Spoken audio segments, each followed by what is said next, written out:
So my name is Frank Nava. My name is Alan Hernandez.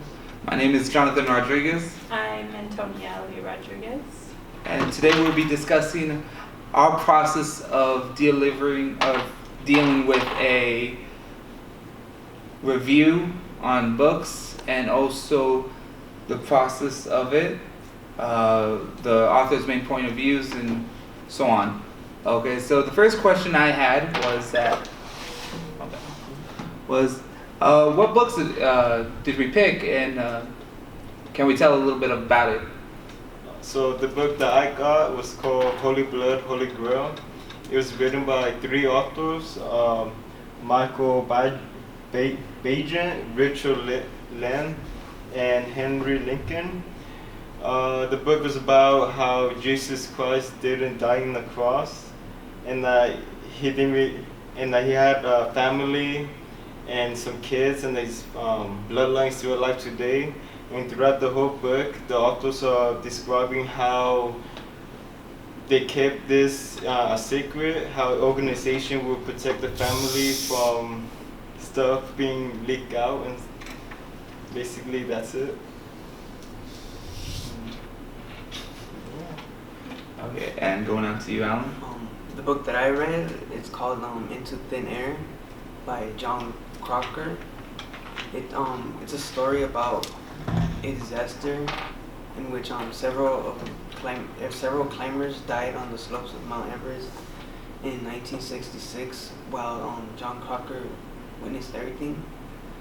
And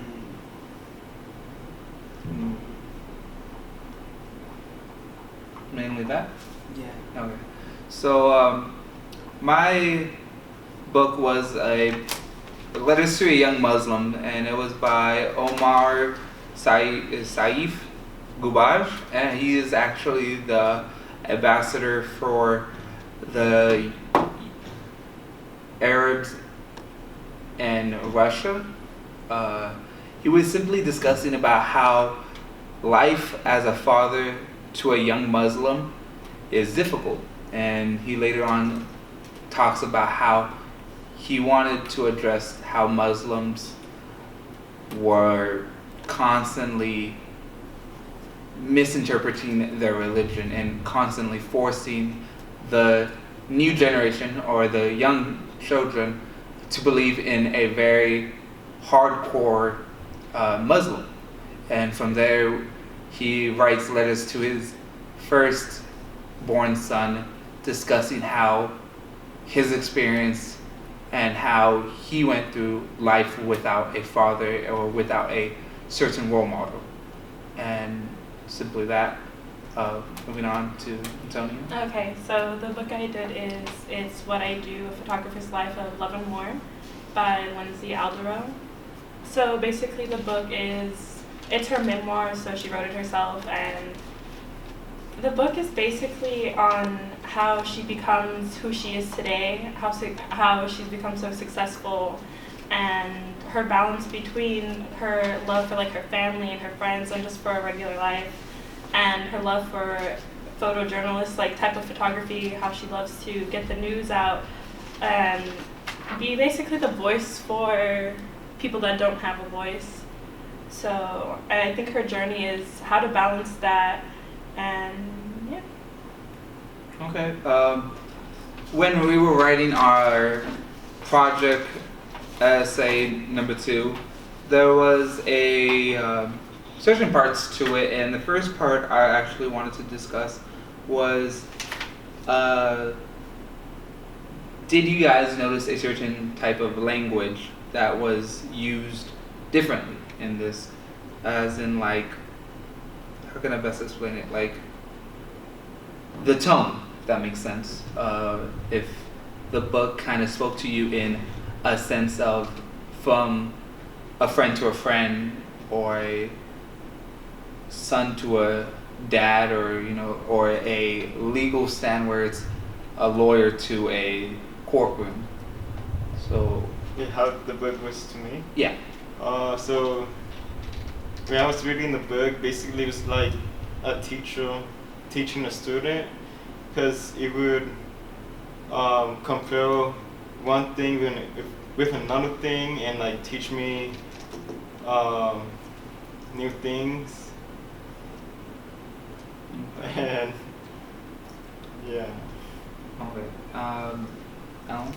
When I was reading the book, it was like someone telling me a story, because it would just like describe events that would happen from beginning to the end of the book. Okay. With me, I touched upon this a little bit before.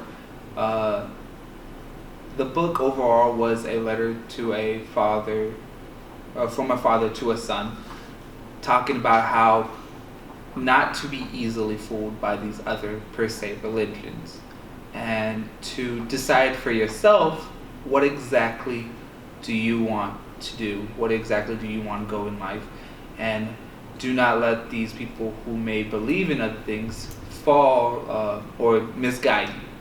And at that sense, it was more of a caring tone. It was something that you felt a kind of connection, a fatherly connection, or a warmth connection. And that was overall the tone for Letters to a Young Muslim. And moving on would be Antonia. So for my book, I definitely felt like I was obviously being told a story, because it's about her and about the events that she's gone through in life, and I feel like I can relate to her as a photographer, because I just do that kind of stuff, and it's difficult to get shots, especially her, because she's like a photojournalist. It's difficult to get what you want in a photo. Like, it's hard. It's really hard. So I definitely can relate to her, and yeah. So in part 2, there was we had to summarize our books. Now, instead of giving a brief explanation of our book and all this, you think you all can actually think of one word that best describes your book? As crazy as that sounds, is something unique. So it could be just one, For my book, I would describe it as open-minded. I don't know if that's a word. No, that's perfectly fine. And Alan, what about you? I would describe it as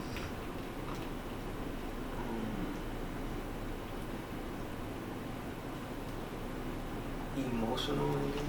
There's a lot of emotion going on in the story. Yeah. Well, you see, even though I was the one that brought up the question, I myself don't even know exactly what to give that certain label. In a sense that it is caring from a perspective of a family member, to where it is pure ignorance from a perspective of religion. And it's kind of hard to determine where exactly does it lie, because anyone that is of that religion, Muslim, would get offended of this book. So I don't know exactly where, but I would lean towards more of a caring, kind of like a father figure, or teaching his son, if that makes sense. I don't know exactly what word would you use. Parenthood. There you go. Parenthood would be a good word that I would use to best describe the book. And then moving on to. I would describe my book as very adventurous. Yeah, it's a very adventurous book. Okay, and there was, and this is the one part where I'm having difficulty with, is part 3, which is to decide whether or not the author presents a fair or biased argument to his or her claims. And I don't, personally speaking, in every type of book there is a certain bias. In every type of society there is a certain bias. In every way, shape, or form there is a bias.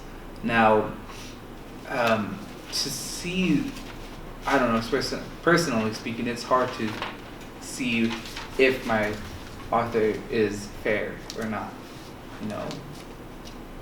But we'll talk about that when it comes to me. Frank, what things would you recommend? Or recommend. not recommend, my bad. What would you say? I think the way the authors wrote my book was, I think they were really fair about it because they weren't attacking the Bible. They're like explaining their ideas with the Bible ideas and like comparing what they thought happened, and they weren't trying to convince anybody to believe their ideas. They were mostly like saying how this is what happened, or this is what could have happened, and this is how the Bible described it happened. So I think they were really fair about it, and they also gave out good supporting details and like evidence to back up the like main ideas.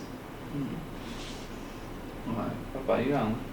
I think my book is like my author. I think he's biased because he attacks people by telling them, like the claimers. He tells the claimers that they all need to follow directions and orders that the guides give them. And yeah. For me, the one thing that I noticed was that even though my author is actually Muslim, in a sense of way, he was actually biased on the fact that he wasn't supporting it. He was raised in not the same Muslim as most, or as the ones that we see in news, the ones that we see as radicals. And it was something that I just couldn't really comprehend, because I was thinking that you have to be, especially if it's a religion of yours, you have to, show some type of fairness to it. And he uncovers it for what it is. He has shown that there's a lot of radicals that just wants to stop everything, wants to make this quote-unquote holy war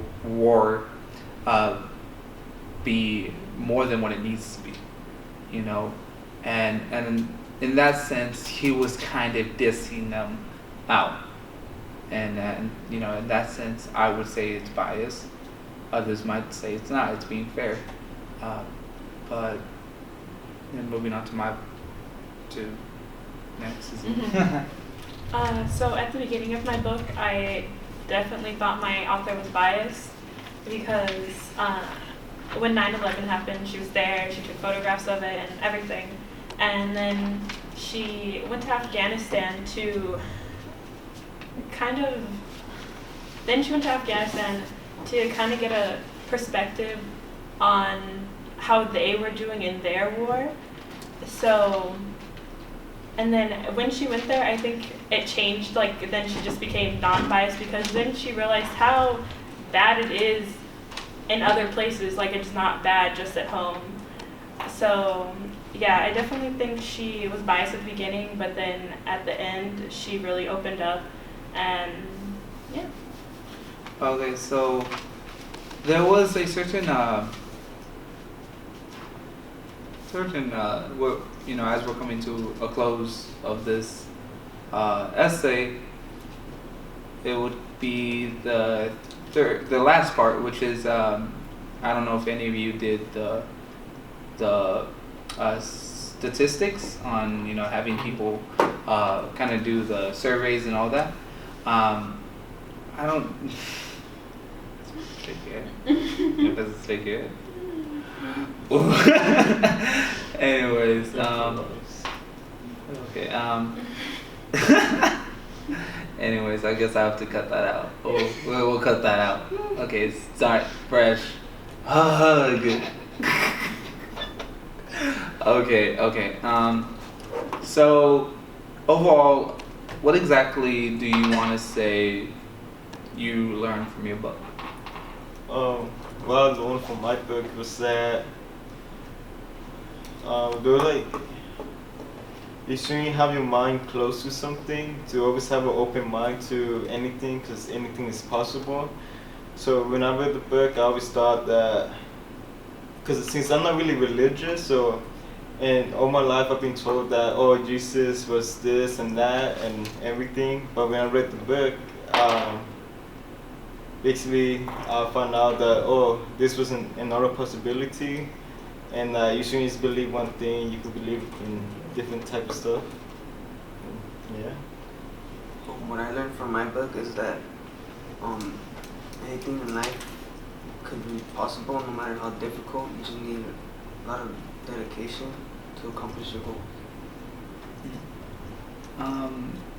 When it comes down to it, honestly, the thing that I learned from my book was more of a, there's a strict guideline or a strict line between religious and family, and as hard as it is to say, we should never let anything tear apart our family. You know, something that we as humans, we only have our family, and it's hard for us to easily let or get, misguided by per se religions. And I think that was the one thing I had to realize, was not to easily be fooled. And that was what Mr. Omar was trying to say in the book, or that's how I presented it as. Moving on to you. What my book has taught me is that it's bad all over, not just at home, and that you should do anything you can to help, which is like donating or like going and doing like, what are those things called, like, missions and stuff like that. Like, do whatever you can. So basically, like, of course, help out where you are, but help out other people. Do that. Okay, so we're coming to a close, and just peace out, y'all. What's that? Oh, Okay. Wait, was that like the real thing, or like? Huh? Was that like a practice thing?